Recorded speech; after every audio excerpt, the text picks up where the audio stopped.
Well, like I said, it's hard to realize, but time went by because we were busy every day. We were busy just staying alive, keeping us in good shape. And one day, and this must have been early in 1945, we still didn't know what was going on. We heard all kinds of rumors. We had heard about the Allies landing, but we didn't know for sure. But we knew that the Russians were coming because we could hear bombardments. So one day we were told that we had an abandoned camp. Everybody was to pack up what they could carry and take off. And this was, in retrospect, now I know it was in January of 1945.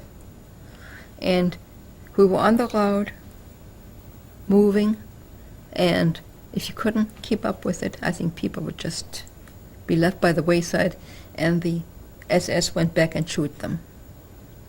Because, they couldn't have any stragglers. Were you able to dress warmly? Well, I had a coat, but I had something else too, so couldn't have been too much. But we had all kinds of rags that we'd wrap around ourselves. And we had what little, didn't have much food, but there was this girl I'd gotten friendly with. Her name was Alice. And she and I, we became very friendly with one of the Dutch girls who were the cook, who was loaded down with packages and packages and packages. And all these packages contained food. So we helped her carry her packages. And in exchange for carrying the package, she would give us 2 or 3 pieces of bread, which helped tremendously. Well, we kept walking, and every night, and it was pretty cold, but every night we made camp along the road. And Alice and I found out by that time that evidently we were in Germany. We had crossed the border. So we decided that we were going to escape because we just couldn't see much future for anybody. The way that the SS went through all these people, and they were dropping, and less people were going on. And so one night we decided we were going to escape. So we waited for everything to be quiet, and we decided this was it. So we took off and made quite a bit of getaway, but all of a sudden the lights went on. They were loud, because the problem was there were dogs all around. The dogs could smell and could hear what was going on, so much more better than the fellow. So they evidently had found out that we had escaped. I don't know how many other people escaped. Everybody, because there were all kinds of people trying to get away every night. We weren't the only ones, I'm sure. But we got off, and in the process, something hit me, which I felt was very warm and felt bad, but we managed to keep going, and we found some kind of settlement. We really don't know what it was, but there were houses there. What were all these lights that you saw? Oh, the lights were from flashlights and special lights that the SS had along. They had trucks, and they would turn the lights from the trucks on the camp, on the people who were... See, we were camped all along the road in like a column. And so they had to have some way of controlling us. And they do that with these lights on, Well, anyhow, we found this place, and we literally broke into this house. How? Found a cellar door that was not quite latched, a window into this thing. We just pushed it in, and in we were.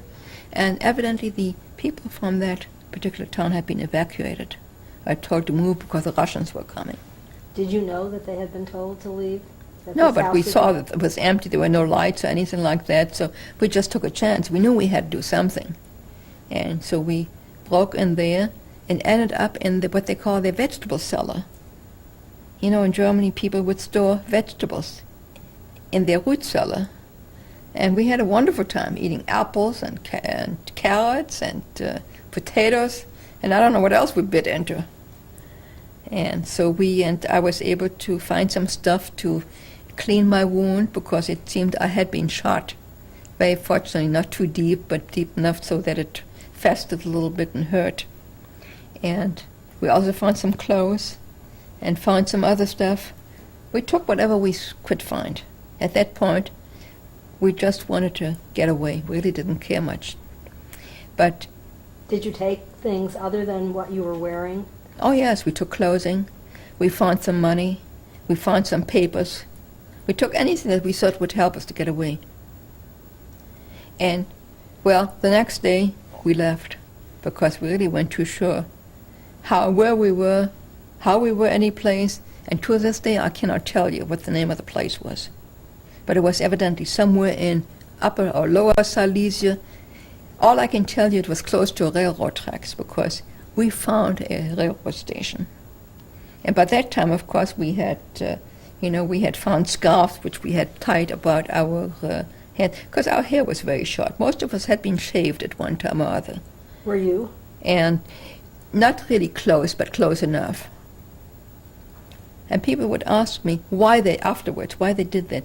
Actually, they really only did it for sanitary reasons, because it was cleaner. There were a lot of lice around, a lot of other things, and so when they shaved you, that meant that you had less to take care of, I guess. We found a train and stayed on this train, and nobody bothered us the whole time while we were on that train.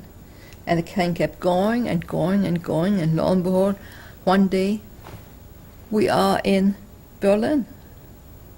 So once we were in Berlin, Alice was a native Berliner. I knew my way around. We had it made. We got off that train, and she knew exactly where to go. So we went to her friend's house first, and everybody was, of course, very surprised to see her. And I remember getting there, and it was very, very early in the morning, and everything was so quiet. And Berlin was just covered with snow. And then afterwards we found that night they'd had a very, very heavy air raid attack. So that kept everybody off the streets and in their places, in the cellars, or wherever they go. Well, after I left Alice with her friends, I decided that I had some friends I was going to go see. So I made my way to them, and I walked and walked and walked and walked, but I finally got there. And they were very, very surprised to hear me and see me. And Were there any Gestapo on the streets? no, not much. There were soldiers. Did anyone stop you? No, I looked like anybody else. By that time, so many people had come in. There were refugees all over the place. I had a babushka on. I was wadded up in all kinds of clothes. I don't think you could see more of me than the tip of my nose. I didn't talk to anybody. Nobody talked to me. I'm, like I said, it's just one of the masses. Berlin is a big city. You can get lost there pretty quickly. But I knew where to go. I got there. My friends took me in. They were very, very happy to see me. Were They they had Jewish? not thought that they were not, no. She was Jewish, he was not. And this is how she was able to remain, because she was married to a Gentile. And so they supplied me with food and clothes and money. And obviously I couldn't stay there because it was just too dangerous for them. And so, but they had some friends who also were in hiding, and they were Jewish. And they were going to go to Bavaria. And so they just fixed me up with them, and I went with them, and this is how we ended up in Bavaria. In a very small town in Bavaria, up in the mountains, Hindelang, Hindelang. How did you get there? By train. The trains were running. I think the trains were running in Germany to the very, very last moment. Very organized country. So we took the train, we got off there, and we just all said we were refugees from the East. I don't remember anymore what name I used. I don't remember what papers I had. But I was just like all the other refugees, and I found a place to stay with a peasant, with a farmer, and they put me up, and in exchange I had to help with their children. I said, okay.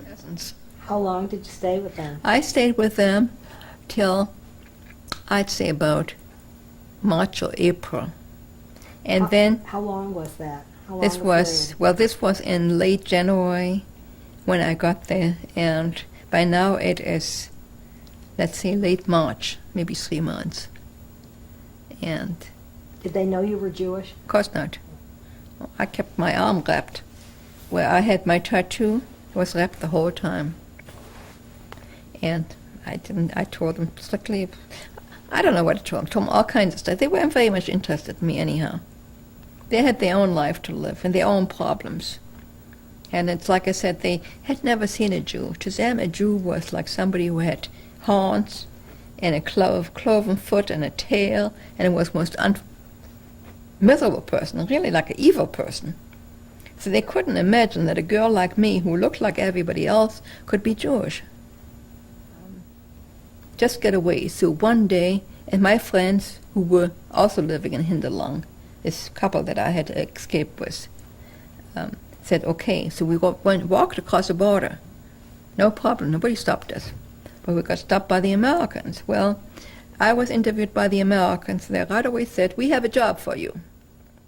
Because I could speak English.